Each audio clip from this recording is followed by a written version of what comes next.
show you the spirit of a biohacker, right? Okay. Do this. Quick guide to navigating natto's smell and taste. That's something I'm going to talk about today, so stick around. Hi, my name is Sachiaki Takamiya. I am the author of Natto Unleashed and the Ikigai Diet. Okay, how many of you find natto's smell and taste revolting?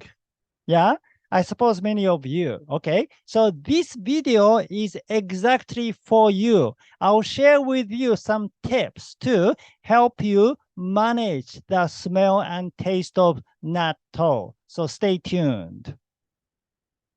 Now, first of all, some of the recipes I shared with you in the last video can help you do that.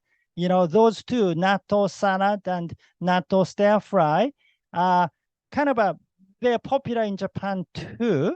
And these are sort of designed for people who have a problem eating regular negi natto in Japan. Yeah.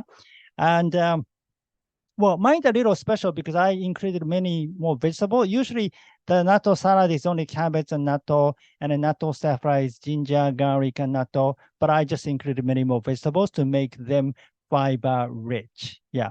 But anyway, so today I will share with you something more specific. Yeah.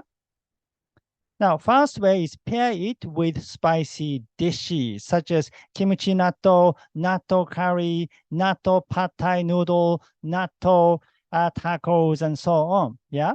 So when you have a spicy food, you know, the spiciness is so overwhelming that natto taste become less noticeable. Yeah, it's a great way to do it, especially kimchi natto, because kimchi has a lot of health benefit as well. So it is a superfood mashup, and I do recommend this dish very much anyway. Yeah, regardless of you enjoy the taste of natto or not. Yeah, kimchi natto is one of the best natto recipes. Yeah. Now, second way is try it in a soup. Yeah, such as natto ramen. Now, when you put natto in a soup, you know, it becomes more like a regular soybean. So you don't really feel that kind of sliminess of natto. So in that sense, I don't like it so much because I do enjoy the sliminess of natto. Yeah. But if you don't care about that, you just only want the health benefit, then putting it in a soup is a good way. Yeah. Now, the next one is eat half a pack per meal. Yeah, usually natto comes in this kind of a package, and each one usually contains about 50 grams of natto. But if that is too much, eat just half of it at a time. Yeah, and then this way actually has advantage. That is, you can gain the benefit of nattokin and nattokinase. Yeah. Now, I told you that sometimes it is good to eat natto for breakfast or for lunch to break your fast. Yeah. Because nattokin, you know, natto bacteria in natto can help your gut microbiome a lot. So it's a great, you know, things to consume right after ending your fast. Right. While nattokinase, you can often gain the benefit by eating at nighttime, the dinner time. And then sometimes it is better not to eat more than 50 grams of natto a day. I mean, you can eat it up to 100 grams, but yeah, I kind of recommend that you kind of stay up to 50 grams a day limit. Yeah, in that case, you cannot eat natto twice a day, only once a day. You have to choose between the benefit of nattokin or nattokinase. But with this method, you can eat one for fast breaking meal and one for dinner. So you can, eat natto twice a day. Yeah. All right. So I said that doability is a secret to health and longevity in the last video. And therefore, I am introducing many ways to ease the way to eat natto. Yeah. And then recently, that is becoming a trend. Like Dave Asprey recently wrote a book called Smarter, Not Harder. So working smarter, not harder, find, easy way to do it is good. Yeah, and I think this is so true. Yeah, it is very important. Having said that, sometimes all you need to do is confront the problem. Because for some people, no matter what you do, they always find reasons not to. Yeah. For example, I say, okay, try natto with the spicy food. Some of you might say, well, I don't like spicy food. Or try in a soup. Well, I don't like ramen. Or eat a half a pack. Well, even that, it's still too much. I mean, people will always find a reason not to. I remember about 40 years ago when I was studying English. I used to be an English teacher. I still am in some ways, yeah. But anyway, I've been teaching English for a long time in my life, and I've been telling this to my students so many times. But when I studied English, there was nothing. There was no application. There was no textbook, nothing. In Japan, we all only English speaking environment or English listening environment we had was FEN, which is a Far East Network. It's American military radio station. And that was the only opportunity to listen to a real, native speakers English. Yeah. And if you want to read English books, we had to go to Kinokuniya bookstore in Shinjuku, which is like a biggest bookstore. But, I have to ride a train, 1 hour to get there and everything. And the book was so expensive. It cost, 3 or 4 times more than in Japan because of shipping fee. Yeah. But now, look at the environment. You've got internet, you've got YouTube, you've got so many applications, and you can kind of learn English through playing games and all kind of things. Now you've got AI to help you with the language study.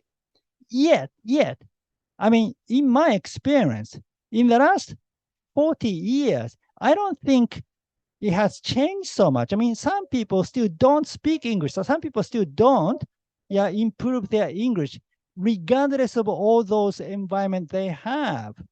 Yeah. So for some people, it doesn't make any difference no matter what you do. All you need to do is do it. Yeah. Like face it. Don't run away from it. Right. Now, so facing natto's flavor head on. Yeah. Try negi natto. That is one of the most important tips to navigate natto's flavor. Yeah. Just deal with it. Well, after all, you're a biohacker, right? So you have done harder challenge than this, I suppose. I mean, do you practice intermittent fasting, right? And then do you remember the first week when you started doing it? I remember. I mean, for the first 3 days, but was like a hell. Yeah, I started practicing 16 hours fast, but not eating until noon was extremely hard. Yeah, I didn't think I was going to be able to do it, but after doing it 5 days, because I started doing 5 days, fasting, and then 2 days off, 5 days, 2 days off. This is what I later called Hare and Ke intermittent fasting, having the weekend off. And that system worked very well because I could kind of reflect upon on the weekend. And then, but next week, starting Monday, I felt a little more energized. And then second week, it got easier. And the third week, it got much easier. And then now it's a piece of cake. So I practice 36 hours fasting once a week, along with 17 hours fast, right? Yeah. So, I mean, compared to that, eating negi natto is a piece of cake. And the other thing is, mental challenge like this has hormetic effect. Yeah. So I think I told you about this book before. It's called Furo Choju Method. It's a Japanese bestseller book. Yeah, it's called A Method of Immortality and Longevity, written by Yu Suzuki. And he said, like hormesis is important, and then especially having pain and recovery. Having the cycle of pain and recovery is key to health and longevity. Yeah. And then, so the pain is more like a stress. So mental stress is part of the pain. Now he says, once you establish your routine of diet or exercise or, fasting, yeah, you kind of reach a state where you feel comfortable. Become sort of easy. Then he says we need to upgrade the program. We need to make it slightly more challenging because you always need this mental stress or mental stimulus. Yeah. And then, so having this mental challenge can help you in this way. You constantly need that mental challenge.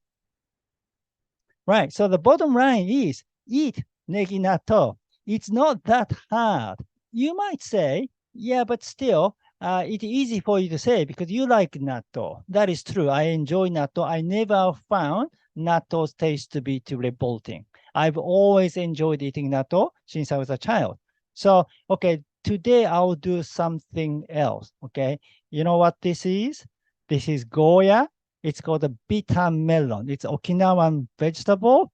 And it is also a secret to Okinawan's longevity. So it is a very healthy vegetable, but it is extremely bitter. I mean, it is just revolting. I mean, to be honest with you, I mean, I always found Goya to be difficult to eat. Yeah. Okay. Usually when I eat Goya, I do, like a salting and pressing to kind of get rid of the bitterness first. And then I, of course, cook. I cook it with some other, vegetables and things. Right. But now I'm going to eat it raw, just like this, to show you the spirit of a biohacker. Right. Okay.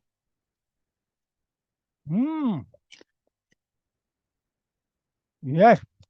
Right. Well, actually, it is bitter. Don't ever do it. Yeah. If you want to eat Goya, please cook it. Yeah. And then remember, I told you, Ten tries to fall in love with natto. So people who enjoy eating natto now, even though they found it revolting in the beginning, usually tried natto 10 times. Yeah. Most people, they just eat it only once and then decided not to eat, or they eat it twice and they just give up. But you need to keep trying. You need to at least try natto 10 times, and then you get used to the taste, right? So I welcome you to join this 10-day natto challenge. I told you about this in the last video. So you eat one natto dish every single day for the next 10 days. And then you get to like natto. All right. So more in detail, please read this chapter. Yeah, Taming the Taste. Tips for navigating natto's distinctive flavor and aroma. Yeah. And so the book contains more information on recipes, health benefits, and where to buy natto, DIY natto, and natto hacking. The book is available on Amazon as Kindle and print-on-demand paperback. So thank you very much. Again, my name is Sachiaki Takamiya. I am the author of Natto Unleashed and the Ikigai Diet. If you like this video, please give me your thumb up and subscribe to my channel. And please leave your comment. Yeah, what is your way to navigate natto's distinct flavor? Okay, I'll see you in the next video. Live with your Ikigai!